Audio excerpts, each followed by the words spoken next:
So you want to be a DJ? Here's my tips and advice on what you need to succeed. I'm DJ Blighty. Who the hell are you? DJ Blighty. Hey, what's going on, guys? It's your boy DJ Blighty, and you are now tuned in to DJ Blighty TV.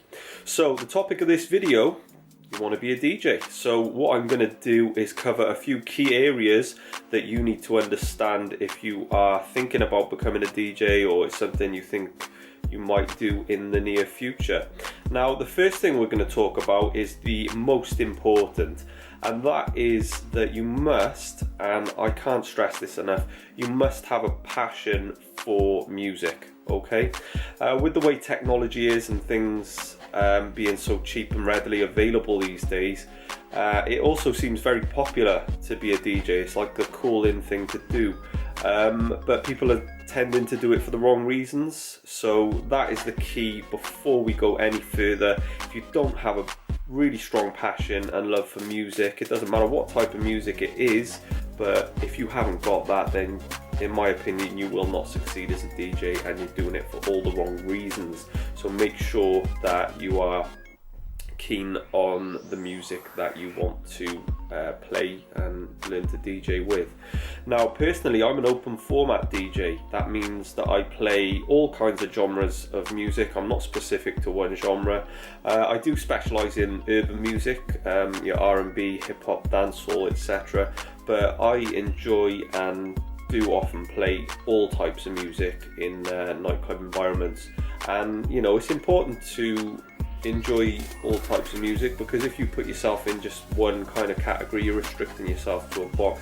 I know people succeed, like a lot of dance DJs, house DJs, they only play one genre, but I feel personally playing all different kinds of music, it's more fun. You know, it's a lot of variation and things like that, but it's all down to personal taste and preference. If you want to try and break through as a house DJ or a drum and bass DJ or something, then by all means give it a go.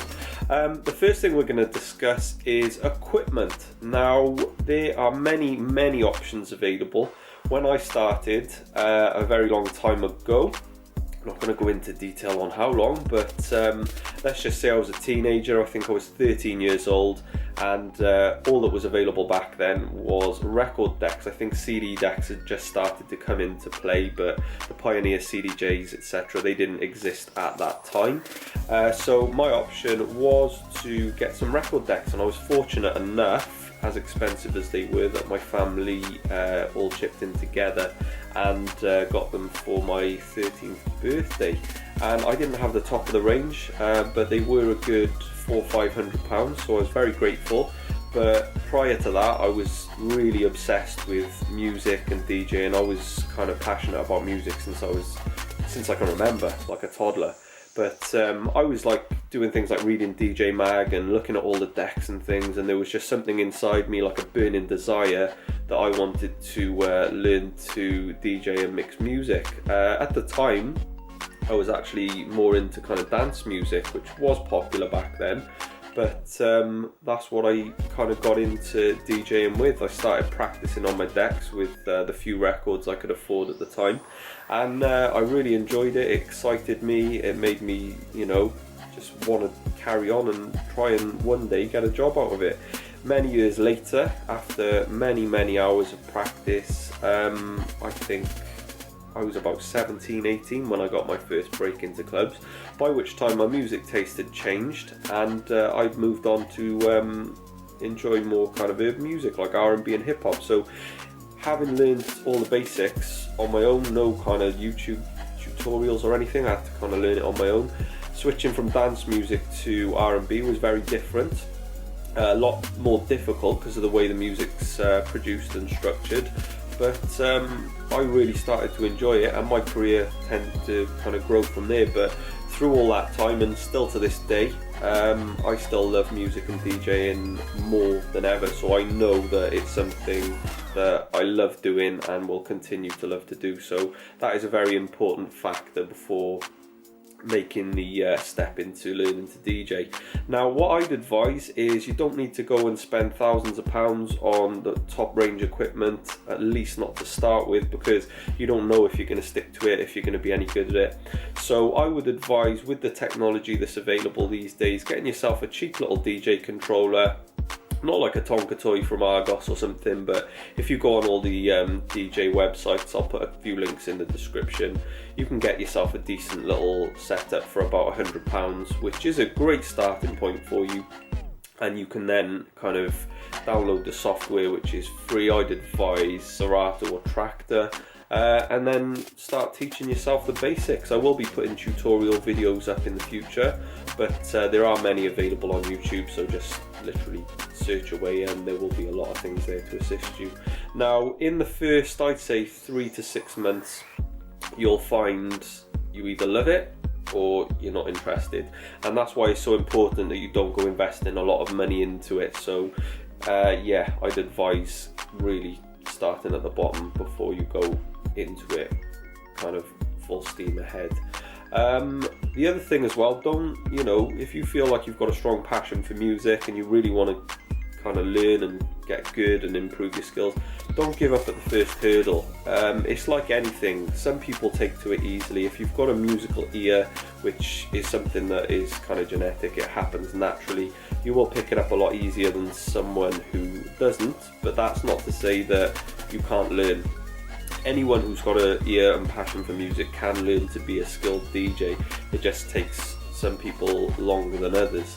I would say it's, you know, in comparison, like anything in life, learning to drive. I'm actually a driving instructor as well as a DJ, and some people take to it quite naturally. It takes them, say, 15-20 hours to learn how to drive a car really, you know, at a good standard, ready for their test.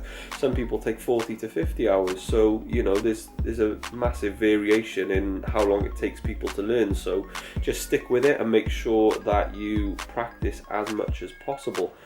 One day you'll get there. It took me a long time before I could beat match without thinking about it too much. I was about a year into it because I had to learn with records. We didn't have the BPM counters and things that make it a lot easier as they do now, like the waveforms on Serato. There's a lot of things there to assist you with the learning process, but I will give you all a video soon on the basics of kind of learning to beat match and learning the phrases and way music structures, etc. That will really help you. But as I said, in the meantime, you can find other videos on other channels that will help you out a lot. The next thing then is, you know, choosing your music, making sure that you feel that you're playing things that you want to hear, you want to enjoy. But before anything, you want to own your skills in your bedroom, living room, if you've got a spare room, whatever it is, to, you know, get yourself up to a standard where you feel, okay, I'm quite confident with my skills. And that's the point where you can start approaching nightclubs to try and get some kind of live experience. But before you've got the basics down, I wouldn't even attempt anything to do with branding or putting your name out there, because you're not at a standard where you could actually go out to a nightclub or a promoter and say, hey, I'm DJ so-and-so, I want to DJ at your event. You're not at that level of experience to be able to do that. You don't want your first gig to be a complete nightmare and never be booked again. So make sure that you earn your stripes, if you like. Don't try and cheat your way to the top. Make sure you practice and get there that way. So there's many different aspects you can go into as a DJ. Personally, I'm focused on my kind of nightclub scene, but there's lots of different aspects you can go into, like radio, mobile DJing. There's loads of different things you can do with it. But yeah, get yourself started at the bottom, get yourself a basic bit of equipment and see if it's something you're going to stick to before investing. I will be going into this in more detail in future videos, but just for the starting point, that is my advice to you. So thanks for watching. If you've got any comments or questions, please feel free to let me know below, and subscribe to the channel. I'm a new channel, so it's going to take a little bit of time to grow, but I'd appreciate any support from now onwards. And thanks for watching. I'll see you on the next video. Peace.